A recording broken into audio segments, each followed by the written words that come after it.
Okay. Um, we have an hour to get a lot of stuff done. And I would really like to have 3 hours to get it done then, but we don't have it. So I'm going to step through a bunch of stuff quickly. Some of it we can just blow right on through, but I want to mention it. Do you have a I question? think everybody's still down in that other speaker introduction thing. We should call down there and tell them Kurt Sumner is not as important as we are up here. So. Cut it off. Well, I told Dennis Mullen that all his crowd was a bunch of losers and the winners were up here.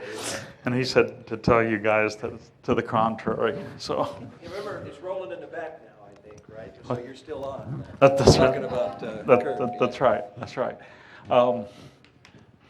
Okay. It's not going to hurt these folks if they miss some of this, but it's good that you guys are here. We've already talked about the structure of the PLSS pretty well. But the bulk of the exam questions, I guarantee, are going to come from restoration of lost and obliterated corners. So I want to talk about the differences between existent, obliterated, and lost, and then that dividing line about how we're going to restore the corner point. If it's obliterated, we're not doing any proportioning, not a lick. If it's lost, then that's the method of last resort. But where I say this, know this like the back of both of your hands, this is that important. I got this out of Professional Surveyor magazine over a decade ago, and it sort of goes along with performance on the exam. When pressed to the wall over why something was done, the non-professional will not have a good reason. If you do not understand the principles, you cannot fully understand the issues, and you are flattering yourself to consider yourself a professional. I thought that was some pretty cool stuff. If you can't justify what you're doing, maybe you're not quite there yet. So let's look at stuff that controls. And this is not in any particular order. I would say that with the exception of the bottom one, they're all equal value. Okay? Section corners control, of course, the quarter corners, meander corners, we talked about that. Remember, on the left and the right bank of the river. Let me shut the... Can you guys still hear me okay? Okay. Line trees, I alluded to that briefly. A line tree is a monument to the line. It becomes an angle point in the line when it's been identified, positively identified. Just so you know, you can't get by just a stump hole. That typically won't cut it.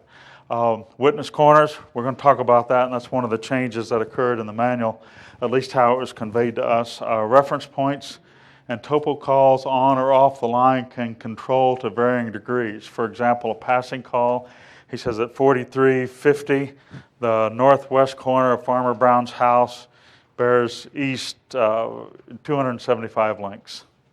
That's a passing call. That one's close enough that you could use that to control your line. But if it was bears north 67 east, 37 chains, that one's not doing you much good. That's what I'm talking about right there. So these are controlling things. These are items that we're going to look for to control the restoration of lost corner points. Now, we have three choices when it comes to the classes of corners. It's either existent, and I'm going to touch on that in a second what these mean. It's obliterated or it's lost. And I can tell you right here, all we're doing is the goal is always to restore the corner point in its original position.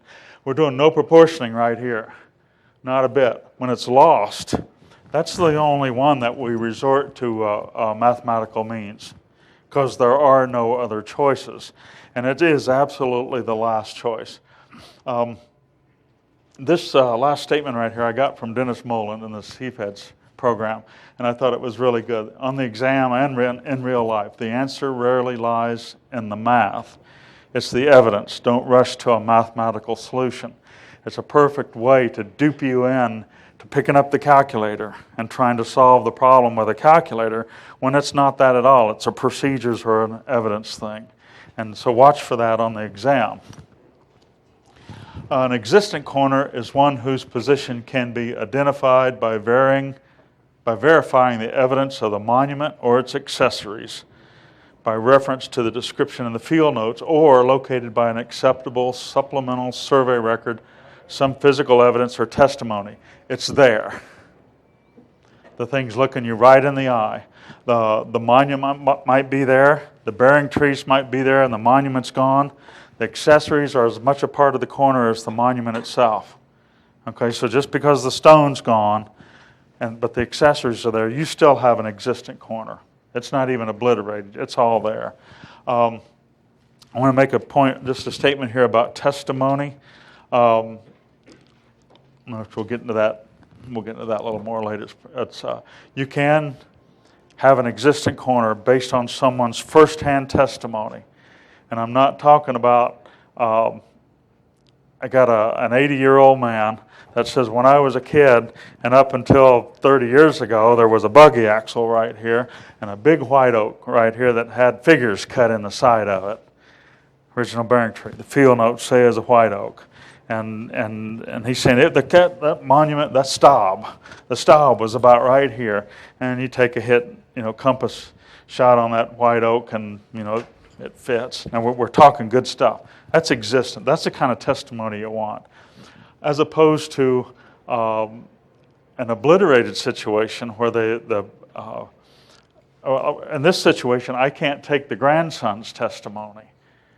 My grandpa said it was right here. He didn't have firsthand knowledge of that. That's the difference, okay? I doubt that they're going to differentiate this between existent and obliterated, but just so you know as you're studying the manual. Even though this is all straight from the manual of 73, by the way, word for word. Even though its physical evidence may have been entirely disappeared, a corner will not be regarded as lost if its position can be recovered through the testimony of one or more witnesses who have a dependable knowledge of the original location, saw it. Not heard about it, but saw it. Anybody knows what NB stands for? Nota bene. Right, it's Latin for note well. I just like to use that because it makes me look like I know something. But no decision should be made in regard to the restoration of a corner until every means has been exercised that might aid in identifying its true position. The retracement will indicate the probable position and will show what discrepancies are to be expected. Any supplemental survey record or testimony should then be considered in the light of the facts thus developed. Exhaustive search. Remember I talked about that in the terms thing. That's what that's all about.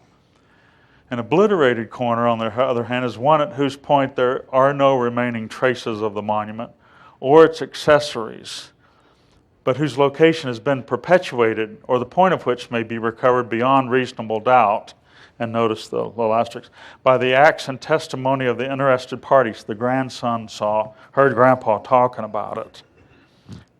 Competent surveyors, other qualified local authorities, or witnesses, or by some acceptable record evidence. I flagged this reasonable doubt because that's the difference between the old manual and the new. The new manual says substantial evidence. Okay, so that's a little bit lesser of integrity of evidence. A position that depends upon the use of collateral evidence can be accepted only as duly supported, generally through proper relation to known corners. It fits reasonably well. An agreement with the field notes regarding distances to natural objects, topo calls, stream crossing, bluffs, line trees, or unquestionable testimony.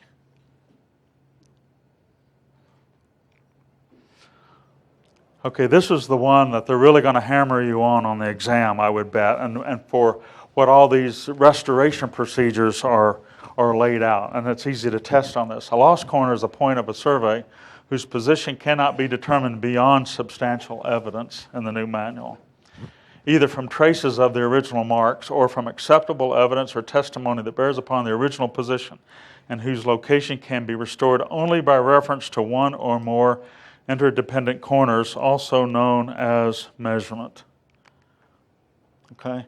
If there's anything that can keep you from proportioning, and it fits the integrity of the analysis of the evidence, do that instead of proportioning. I mean, consider it a personal failure if you have to proportion. I've failed a lot, but that's all we had to work with. Okay, now let's go through these just a second, and I'll show you some of this is kind of gray, but it won't matter, the gray between existent, obliterated. That won't matter. What matters is whether a corner point's lost or not. It's just like whether a section is fractional or regular, depending on how you subdivide it. So, A, found one remaining bearing tree of the 4 set by GLO. We had 4 record accessories, 4 record bearing trees, only one is there. Is that corner existent, obliterated, or lost? No monument. This is existent. The accessories are as much a part of the corner as the monument itself. That corner is there. It's marked. Okay? B, Caltrans has remonumented a section corner and has records of the GLO evidence they found.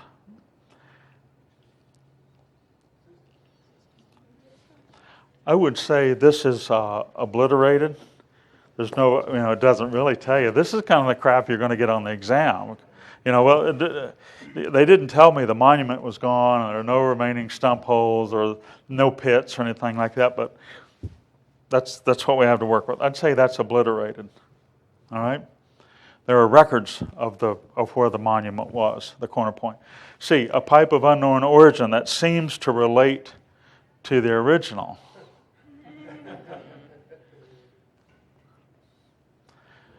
Here's one thing I'll say, and let's let the record reflect this. And I hope the guy that does the boundary thing brings this up. If you guys sit in there, ask him. The use of a non-record monument is a kiss of death on the exam. So I would say, unless we have more information, which we don't have the ability to ask for it here, I'd call this lost. I don't know anything about that pipe, where it come from. Now, in the real world, outside the exam, we might hang our hat on that one. We might do it. Fence lines, possession lines, maybe it's very well a monument of local control, but does it correspond with the lost PLSS corner? Maybe not. But D, a pipe of unknown origin that does not seem to relate to the original. Again, I think that one's lost. That's just a chunk of metal out there in the ground. If I can't find where it came from or how it got there or what it was to represent. E, and you guys can argue with me about this. It's fine because this is not cast in stone. E, a properly proportioned corner with no original evidence present.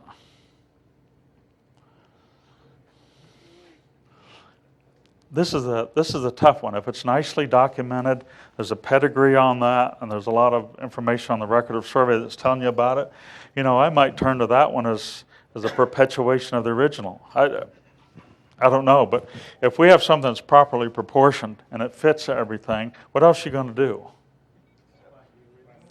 Okay, so what's that? If we can do something better than this, absolutely, I'd walk away from this in a heartbeat. If I have the original stone there or accessories or something else. Okay, an undisturbed GLO stone.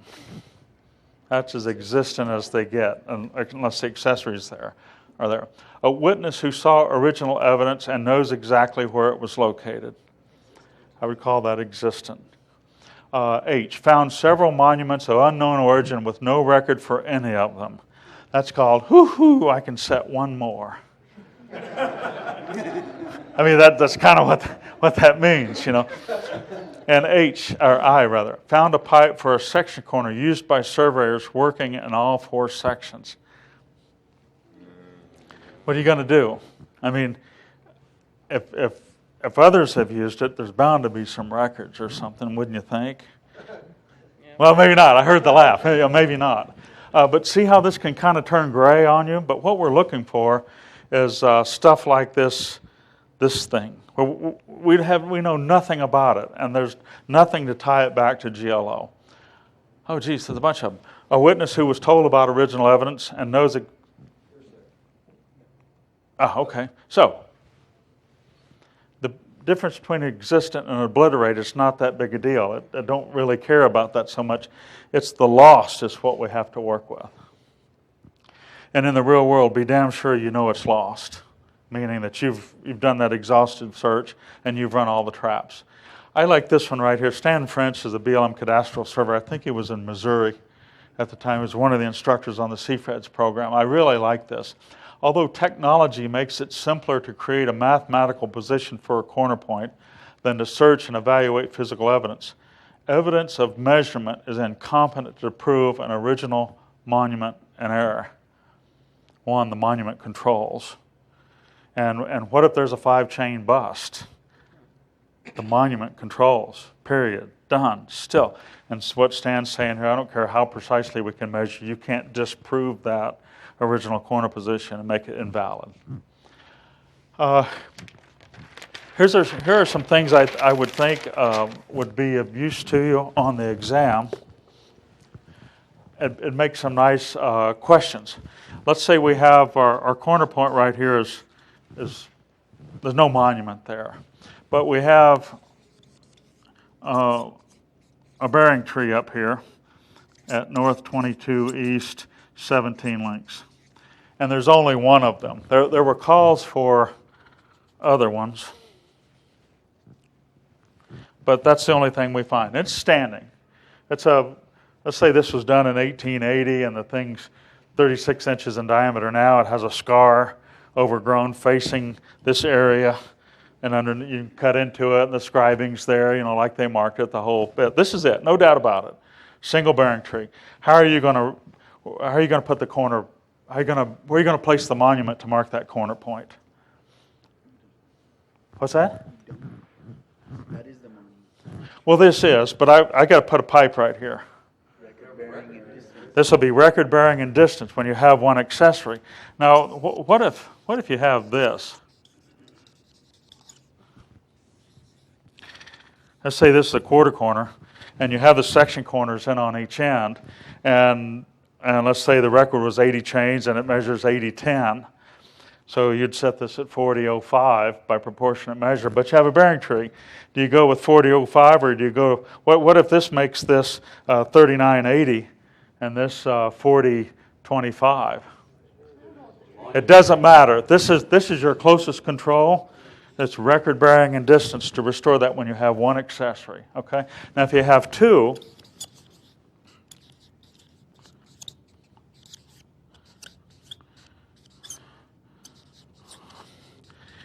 of course this is to scale. I mean, you guys can tell. What do you do with it now? That's exactly right. This is a distance intersection. Okay. Now, two of these solutions exist, right? There's one up here. So you use the bearing to validate which one it is. All right. So don't forget that if you're doing it just all in your head. There are two of them. You want to make sure that the bearings are approximately right or of record. Okay. So two. If you have the third accessory.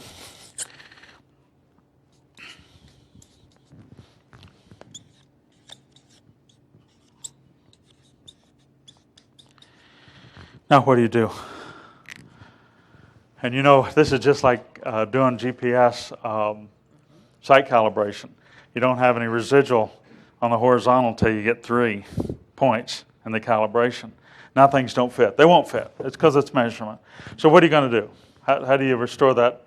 Where are you going to set the pipe when you have 3 accessories standing? What's that? Swing to 3 yards and pick the median.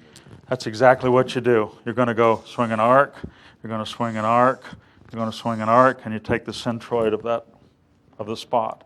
Now, you think, all right, but hell, this is a 16-inch tree. I have a little bit of wiggle forward and backward. This is a 17-inch tree. I have a little bit wiggle forward and backward. And this was 36 now. I have some play. So remember I said we're not building a Swiss watch or a bridge here. So we have some play. We can move this thing around. It still rounds to 17 links and 35 links and 30 links. Still works. Okay, so when you have 3, you're going for the centroid or the locus. Okay? I don't care what you have here. I don't care if you have a line tree here and you have a meander corner here. I don't care. This is part of the monument to the corner. Okay, so that's not lost.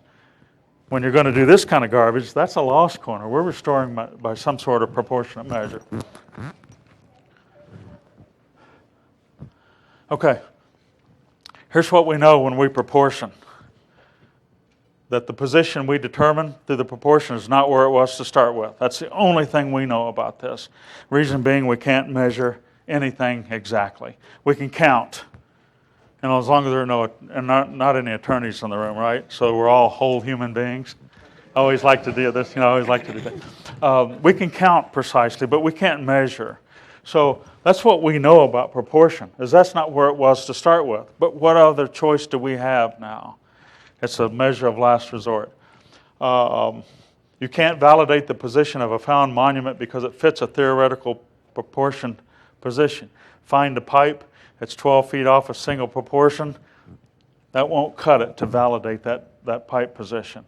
It might, I'm talking about in the real world, that might cause you with other information, fence lines, field lines, someone's use over here. That might help you arrive at that, accepting that pipe, but it won't cut it to validate the position. And in fact, if you have that other evidence, that might be an obliterated corner and not lost. Okay?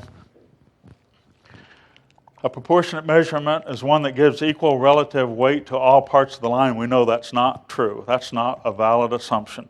You can't measure chain down the side of a hill in 12-foot manzanita as well as you can on a flat desert with no brush. You can't do it. But proportion treats it all the same. So that's not valid for one thing. But what else are we going to do? Yes? Would it be legal to look at the realities of the ground and say, I'm going to hold record distance here where it was reasonable to measure, and I'm going to throw the error onto this hillside where I know it's a big mess? If you can justify that and write it up and defend it, it's the best way to do it. That's exactly what you should do.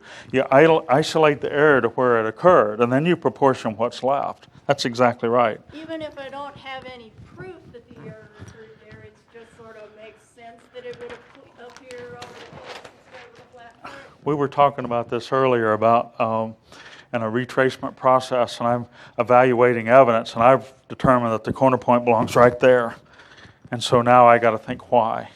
And Ron's going to ask me, and these guys are going to ask me, and why did you do that? I better have a good reason for it. And if you can't come up with the good reasons that all make sense together, proportion it.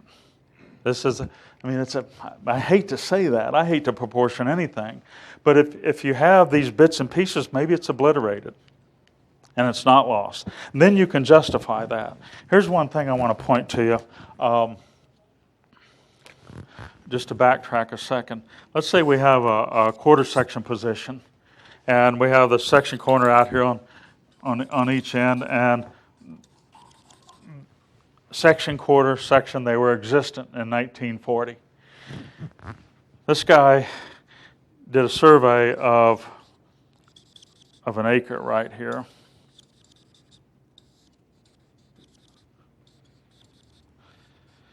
When that stone was there. He set pipes with a tag in the top of it. Highway blows through here, wipes that out. No evidence of it whatsoever. Is the corner lost? How would we restore that by single proportionate measure? It's not lost, it's obliterated. You could take this, run from here to here, and push that darn thing record distance and set it. It's far better than proportioning, because we're going to introduce the error of a mile's worth of measurement into something that's only 200 feet away. You see what I'm saying? That's an obliterated situation. You could wipe this off. And this is sort of blasphemy. I should have the cameraman kill the thing, but we won't. We'll stay with this. Let's say this is a little inset right here, the section.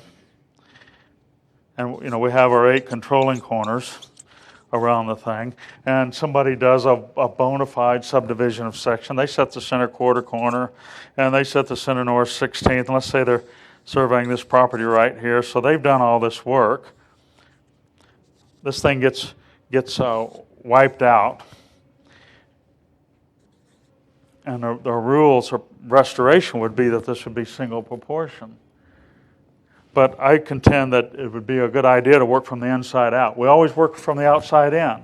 But if we have a record of survey that shows that this guy did this properly subdivided, why wouldn't you take this and just flip that over and restore that quarter corner in that position, and everything's still good now, but it's contrary to the rules.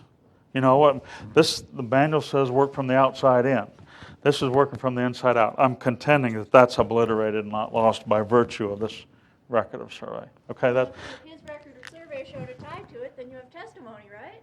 say again. If his record of survey showed a tie to that corner that's not there anymore, then you have testimony to the position. You absolutely do. Yeah, it's not lost, but hell, if we don't do our records research, or somebody's working up here and they don't take a look at this down here in the section to the south and restore this by single proportion, what the rules say, then this is all whacked now. Doesn't make any sense. That's one of the casualties of doing poor records research. Not only do you have to look at the section you're working in, but everything that adjoins too. Okay, when we're talking about single proportionate measure, remember we were kind of tracking through the plat here. And down here in section 10, for example, how would you restore the south quarter corner of 10? Assuming the corner's lost. It's a south quarter corner of 10 is lost, the southeast and the southwest are existent. How would you restore the south quarter corner of 10? Single proportion measure.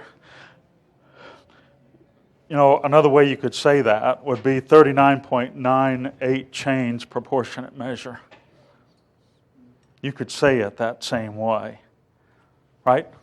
Because you're going to take 38.98 divided by 79.96 times whatever your measurement is, that's half, which is midway.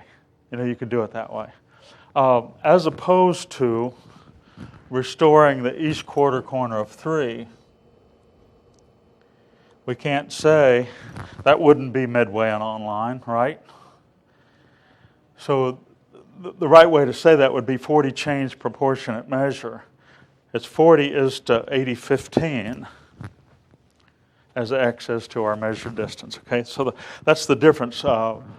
Single proportion, also known as midway and online, versus 40 change proportionate measure, you know, indicating a bias. When we're having to do the exam with essay type, that was the language you'd typically use.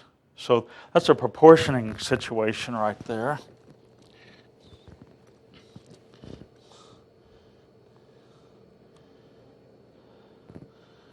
The two differences, 40 change proportionate measure, that could be 20 change proportionate measure, it could be 19.10 change proportionate measure. All you're doing is relating to the record part to the record whole times your measurement.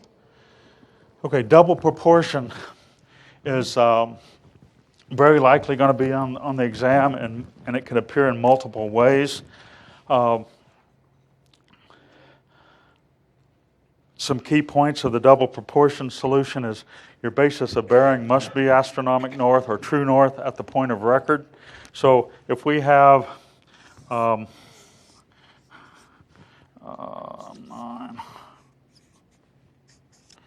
let's say we have the quarter corner right here that's existent on each of these, and the section corner over here and a quarter corner right here existent, and the southwest of 10 is lost. We've searched for it. We can't find it. There's nothing there. There's no record evidence. There's nothing to make the thing obliterated.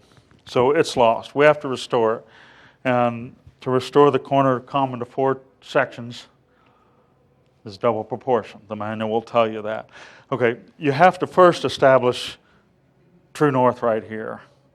Well, I don't know where that is. Well, hell, get close. I mean, you can establish it here. On a north-south line, you can put it anywhere on here, and it's close enough. Your convergence 30 feet east of that line is, you can't measure it with a T3. I mean, come on. But you can't establish it over here and then traverse over here a half mile. You're going to have a half mile of convergence. Is it that big a deal, the basis of bearing at astronomic at the point of record? It is, and it took me years to buy this.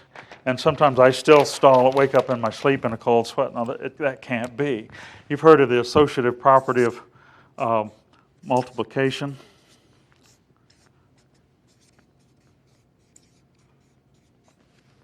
You buy that? That's the associative property of multiplication. Well, I'm thinking, hell, if our basis of bearing is grid or assumed, it doesn't matter. A times B times C is equal to A times B times C. It's all the same. It doesn't matter. It's as if you take the sheet of paper and rotate it until you do the cardinal offset at the end. And when you do that, if it's not at true north, then you're going to create a small amount of error. It may only be that much, but if we're unfortunate enough to oppose each other in court, and damn sure bet that one's coming up. It's going to be asked. I'm going to ask, and if somebody that knows, you should ask if you're on the other side of the coin, and somebody hasn't spelled that out. Okay, basis of bearing at the point of record is true. Next, we're going to do cardinal equivalence. If the record was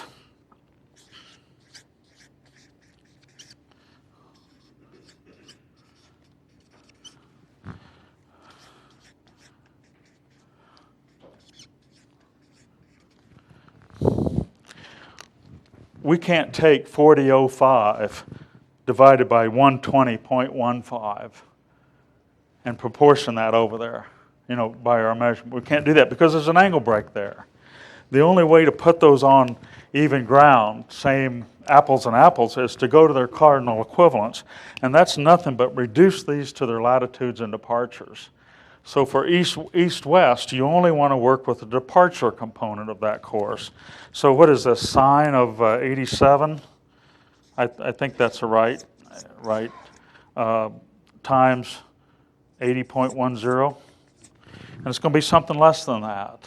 It's 80. It might be 8003 or something. You're going to use 8003 instead of 8010. You're going to use the departure component. Same thing right here, the departure component. Okay? Same thing right here. These may or may not both be north. That might be north 5 degrees west if it's a really jacked up, distorted area. So you're going to use the cardinal equivalence and not the straight courses to proportion. And so when we take the departure of this, the sum of the departures, and we proportion the departure, I should have run this for you, some map, but let's say this is 40.005 is the departure, or the delta easting, if you want to look at it that way. And let's say this is 8005. That's the departure component of that course. Then we're going to get the east-west position thusly. It's going to be 40.005 divided by 120.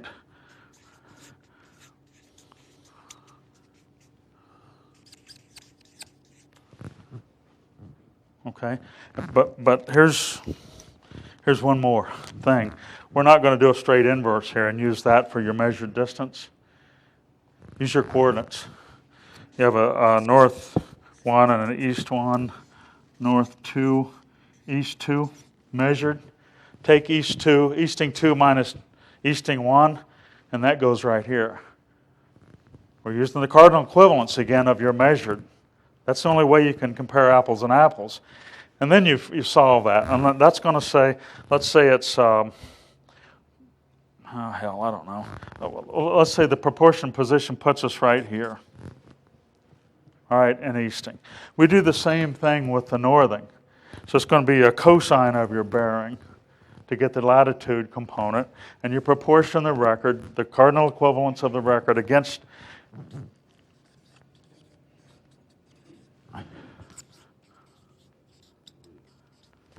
take the northing 4 minus northing 3. There's your cardinal equivalent, the latitude of that as it's measured, and proportion that. And so that's going to put you right here. We still have two positions. I mean, the northing, the thing's somewhere here, and it's somewhere here. If you just adopt the coordinates, if you're in true meridian here, I can take the northing of this solution and the easting of this solution. There's my coordinate pair of the corner. That's the double proportion using cardinal equivalents with cardinal offsets. We just went straight cardinal west here. We went cardinal north here. That's the cardinal offsets. Now when I talked about using grid, state plane grid, we have some angular difference because of convergence. And everything's fine. The associative property of multiplication still works all the way up until you do the cardinal offsets. And you're going to get some disparity in that offset because of the convergence angle. And it creates a very minor wrong answer. It may be this much. And who cares if we're putting down a well monument that's this big, really, but on the witness stand it might mean something. And on the exam, follow this. This is what the book says. Basis of bearing, true meridian at the point of record, cardinal equivalence. You proportion the cardinal equivalence of the record against the cardinal equivalence of your measured, and you do cardinal offset to determine the corner point. And that's it. All right? Did that, forget who it was, asked me about this before lunch. Did that have? Yeah. Okay. That was not gone over. They give the mechanics of it in the manual, but they use measurement. Yeah. Consider that using coordinates, and it simplifies it. I mean, if otherwise you'd run your record courses up here, and you're going to end up somewhere else, and you can proportion with. Divulging much of what was on the last exam. A lot of the coordinates are given to you. There was not a lot of calculations. That's right. That's right. So double proportion is very likely going to be on there. If there's no math involved to it, it's going to be keywords like cardinal equivalence, cardinal offsets, basis of bearings, the true meridian at the point of record. That's the story. And you got to know where to use that. Use that restoration procedure. So if we're right here at our old plat right here, what would be the procedure to restore the southeast corner of section 10 if it were declared to be lost? It's double proportion using cardinal equivalents and cardinal offsets. I mean, that's the answer. Okay, so fall prey to this. Just play along with me. What about the southwest of 15? Oh, this isn't going to work. My story's not going to work. Same thing. It's double proportion. How about the southwest of section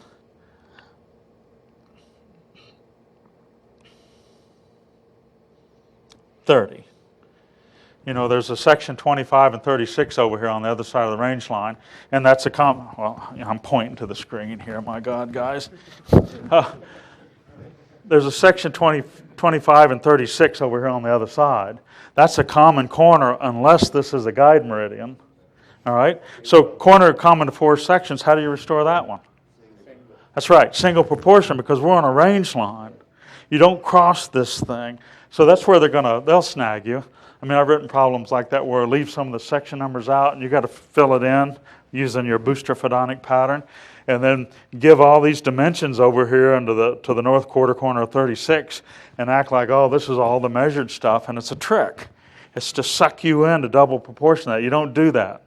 You proportion a single proportion along the range line, single proportion on the township line, but you also add adjustment to the latitudinal curve on the township line. It's just about that straightforward. I'm rushing because we need to rush. Holy smoke, we really need to rush. Witness corner, this plays into one of the differences in the manual of 2009 versus 73.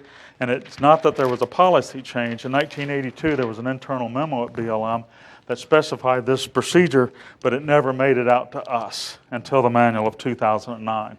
I'm not going to go there. I'm just going to draw the picture. We have section corner, we have quarter corner, we have section corner, and the quarter corner cannot be monumented in its position. It's either dangerous or it's not going to last. So he comes up here, and at 50 links north, he sets a witness corner. All right? Bearing's the same all the way through. This is all the same bearing. Straight line on the record. How do you restore that corner point? The position for the corner. I have monuments here, existent, brass cap, witness corner, standing there looking you right in the face. How do you restore this? So you're coming right here. And here's the rule again. Never pass control. Go to your nearest control on each side, so that's it, right? And that works. Works like $1,000,000. Let's assume that's all online, so that the record shows all that's online. The record says it's all in line. The record says it is, but reality is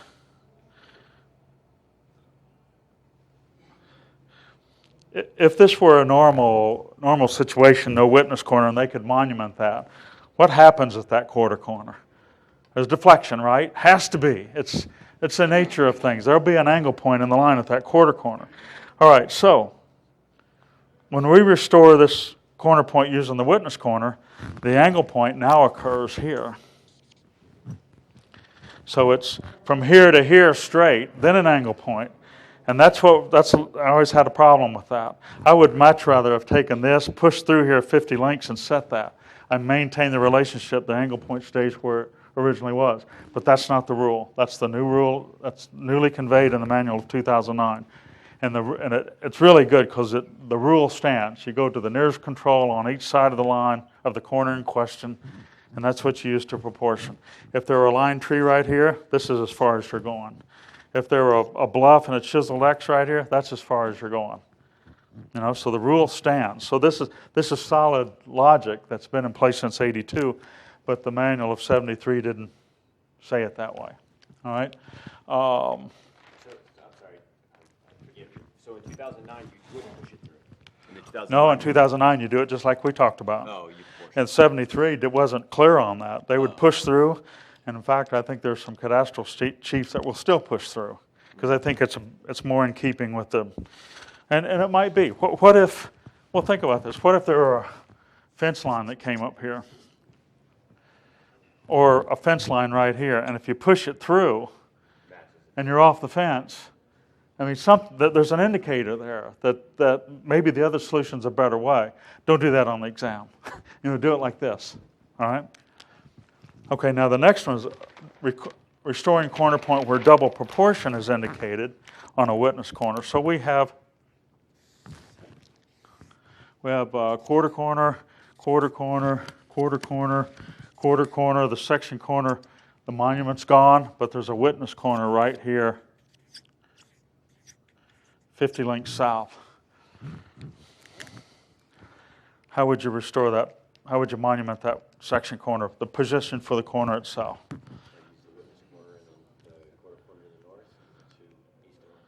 Okay, what I would recommend for the exam, and I think they would do well to avoid this issue altogether because the manual of 2009 tells you to push through this 50 links and set that, contrary to what we just talked about.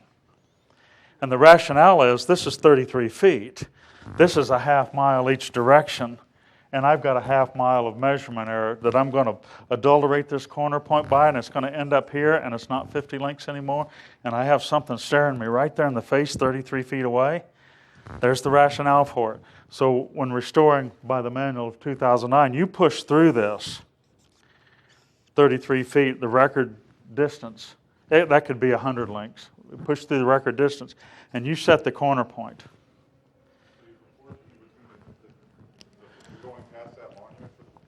There's no proportion whatsoever. You're going the record distance. That's what the manual of 2009 will tell you. What's that? snap it on the line up for the east-west, right? No, you put it wherever it goes. This thing could end up being like this. Oh, okay. Okay.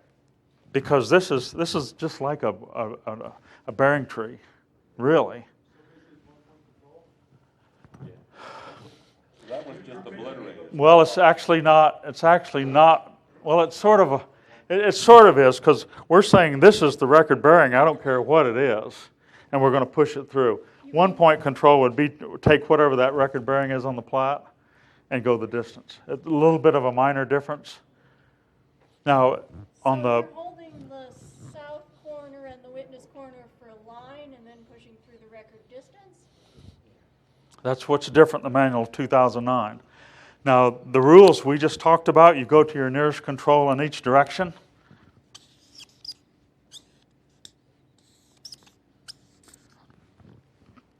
That was before the new manual came out. I don't know how this is going to show up on the exam. I think either one of them are defendable. I think the exam's more going to be that scenario. Okay. You go 50 links south, you go 40 chains north, you go 40 chains east and west. The fallacy of that is, though, I've introduced 40 chains of measurement error into that northing position. When right here I could go 33 feet and I'm there. And I maintain the alignment, the integrity of all. This is counter to what we just talked about on the witness corner side of things. But now the angle point occurs right here. It doesn't occur here, which there's always an angle point at the section corner. Okay? 3-point control would be a situation, well, where there's only control in 3 directions. And I don't have an example of a completion survey, but previously unsurveyed land, and then they come back and completed it. You could have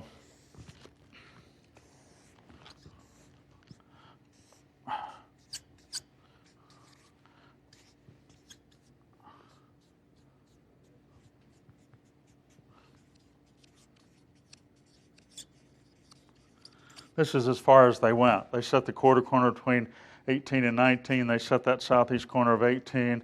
They set the quarter corner, section corner, section corner, but they never finished the rest of the township out. This is a 3-point control problem if our subject is a southeast of 19. We have 3 lines coming in there. You can't double proportion it. If you single proportion it, you're ignoring the authority of this, which it is just as equal weight as the others. So a 3-point control would be, you're going to single proportion right here, using the cardinal equivalence. Okay? You're going to go record bearing and distance right here. So this might place you right here. You're going to go record bearing and distance right here, and then you're going to do cardinal offsets. There's your corner point. It's not a distance intersection or a bearing intersection of any sort. It's single proportion this way, record bearing and distance, then cardinal offsets. That's a 3-point control problem. Okay? 2-point control would be a situation similar to this. Let's say we had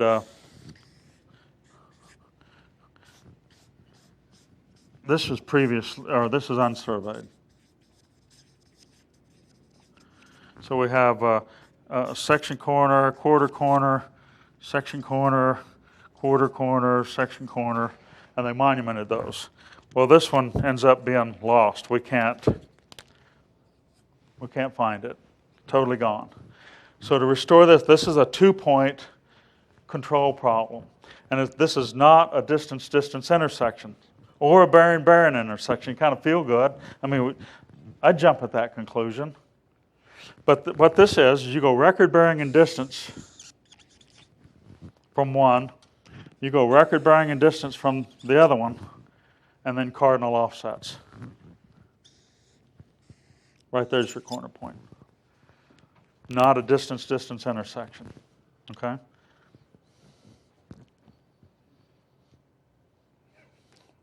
And notice here, you don't have to do cardinal equivalence here.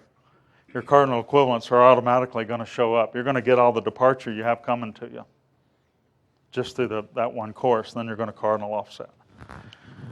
Okay, and this one we've talked about before, the single point control. That would be like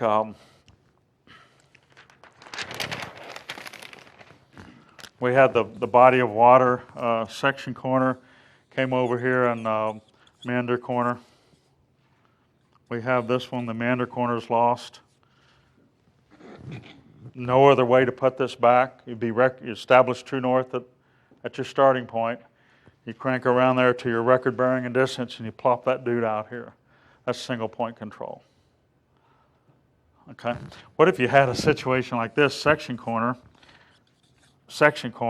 quarter corner is lost.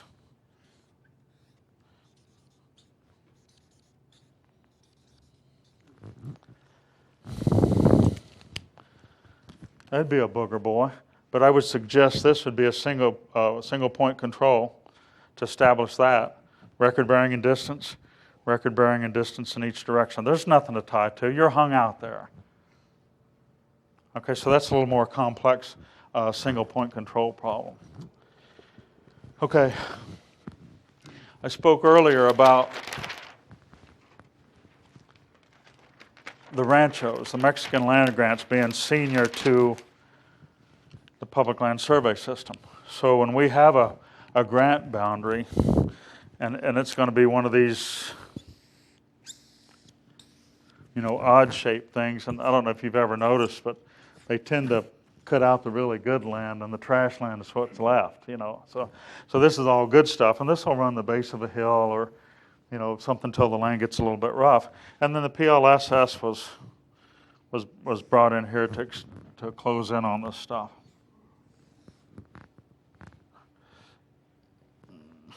You could have something like that. All right. Well, since this is a senior line, we have to, let's say this corner point is lost. We know about all of these. Let's say this one's lost. This one's found, and this is lost over here, just to give me a little more to work with. That one's lost. So, found, well, let's say found, lost, lost. Let's do it that way. We got to put this one back in. I know about these two. These are lost. So this is nothing but a scale and rotate situation. Very easy to do in AutoCAD, easy enough to do in Kogo. What you would do is run your record courses from right here and run those dudes down here and arrive at a point. And then turn around and then you're going to go out and retrace this. So you have coordinates right here. So you do an inverse. We get an inverse between your record.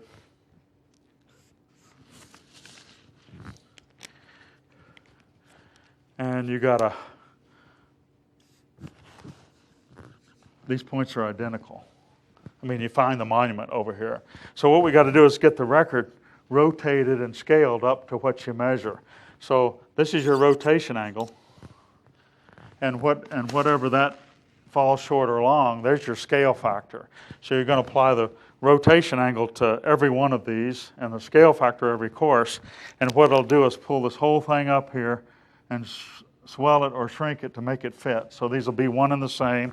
These lines will be exactly the same length and the same bearing, and these will follow in behind it. Now you have your restored corner position. Scale and rotate, that's all this is. Okay?